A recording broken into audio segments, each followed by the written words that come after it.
preocupação com esta situação levou a que, em 2000, durante a Assembleia Geral da ONU, se estabelecesse o compromisso entre todos os governos para, e segundo palavras então utilizadas, libertar os nossos semelhantes, homens, mulheres e crianças, das condições abjetas, desumanas da pobreza extrema, ou assinar a Declaração do Milénio, cujos objetivos incluem a redução da pobreza extrema e a fome para metade, alcançar o ensino primário para todas as crianças do mundo, promover a igualdade entre os géneros, reduzir a mortalidade das crianças e mortalidade materna, combater o VIH-Sida, a malária e outras doenças, garantir a sustentabilidade ambiental e criar uma parceria mundial para o desenvolvimento. A meta para serem atingidos estes objetivos é 2015. O PNUD, em 2005, faz um balanço dos 4 primeiros anos, qualificando de deprimente. É a palavra utilizada. O desenvolvimento humano está a esmorecer em algumas áreas fundamentais e as desigualdades já profundas estão a alargar-se. É o que se cita. Até quando a humanidade vai tolerar esta concentração de riqueza, as crescentes desigualdades?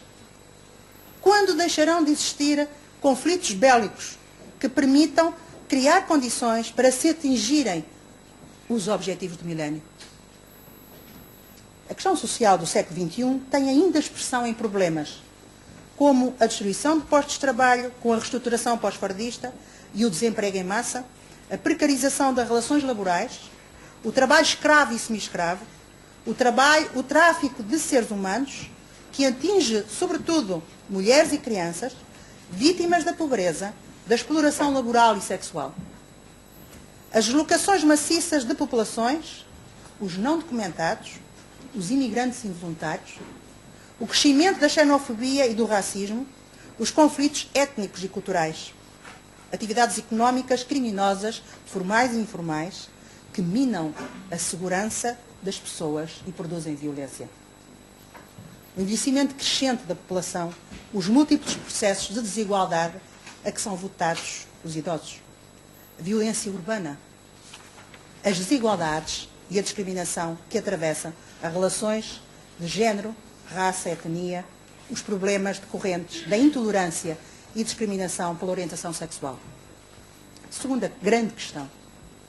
Questão ambiental, catástrofes ecológicas, alterações climáticas, aquecimento global, degradação e exaustão de recursos finitos constituem outros problemas resultantes desta ordem social. Problemas que se colocam à escala planetária, ameaçando a existência do mundo em que vivemos.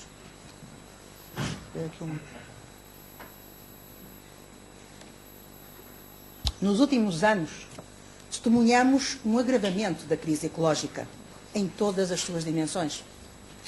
A atribuição do Prémio Nobel da Paz a Al Gore e ao IPCC, Painel Intergovernamental para as Alterações Climáticas, não deixa de constituir o indicador da importância destas questões no futuro do planeta Terra. As últimas declarações destes cientistas do IPCC, que trabalham sob os auspícios das Nações Unidas, relativamente às alterações climáticas, são claras. Há mudanças que podem ser irreversíveis e algumas mais rápidas e intensas do que prevêem os modelos. Se não fizermos nada, até 2012 será tarde demais. Desastres ecológicos e climáticos, como o furacão Katrina e, mais recentemente, a tempestade Sidr no Bangladesh, são sinais de uma tendência crescente que desastres de grande magnitude podem multiplicar-se rapidamente. Os seus impactos atingem as populações de forma desigual. Contrariamente à tese dos efeitos igualitários da vida numa sociedade de risco, são principalmente as pessoas pobres do hemisfério sul e os pobres das metrópoles do norte que mais sofrem as consequências das mudanças climáticas e do racionamento dos bens públicos, como água, petróleo. Por outras palavras, Estes novos problemas acentuam as desigualdades sociais, o desemprego, as dificuldades das populações deslocadas e dos refugiados, para já não falar na destruição e nos milhares de vítimas que provoca. Passado mais de uma década, depois do início do debate sobre o desenvolvimento sustentado, o processo do Rio é decepcionante. Apesar da entrada em vigor em 2005 do Protocolo de Quioto para limitar as emissões de gases com efeito de estufa, os países mais poluidores, Estados Unidos e a China, não o assinaram. Como reduzir estas emissões globais de dióxido de carbono em 50% até 2050, perante as assimetrias entre países produtores e consumidores e o desencadear de conflitos violentos por água potável, terra cultivável e principalmente energia, quando não se aposta nas novas energias? Como fazer isso? Terceiro aspecto. Então, que desafios se colocam à ação profissional? Quais os seus limites e potencialidades? A magnitude e a escala dos problemas que atravessam esta ordem social é tal que só intervenções globais e estruturais poderão levar à sua mudança. Estes são os limites para uma qualquer ação profissional. Mas os níveis e padrões de pobreza e desigualdade podem variar e não são de subestimar quando está em jogo a vida de milhões de pessoas e, segundo José Paulo Neto, esta variação é absolutamente significativa e é sobre ela que pode incidir a ação profissional, incidência que porta as possibilidades da intervenção que justifica e legitima o serviço social. O conhecimento e a compreensão da dinâmica económica e social contemporânea torna-se numa primeira condição para a ação profissional. Como o serviço social é heterogéneo, existindo diferentes correntes no serviço social com expressões teóricas, as concepções ortodoxas ou críticas que os assistentes sociais tenham desta sociedade, da pobreza e das desigualdades e de todas as formas de opressão, interferem nos instrumentos e estratégias profissionais a adotar e no equacionar do sentido e do significado da profissão.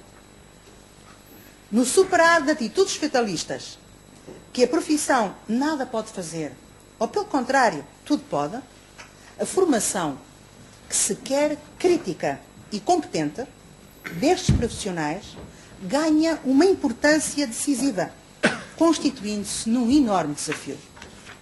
Formação científica baseada numa sólida fundamentação teórica, técnica e ético-política que qualifique para a análise social e da conjuntura, a investigação da realidade e compreensão dos interesses em jogo nas políticas sociais e nas políticas dos serviços sociais, que qualifique a própria ação profissional e a análise das suas consequências.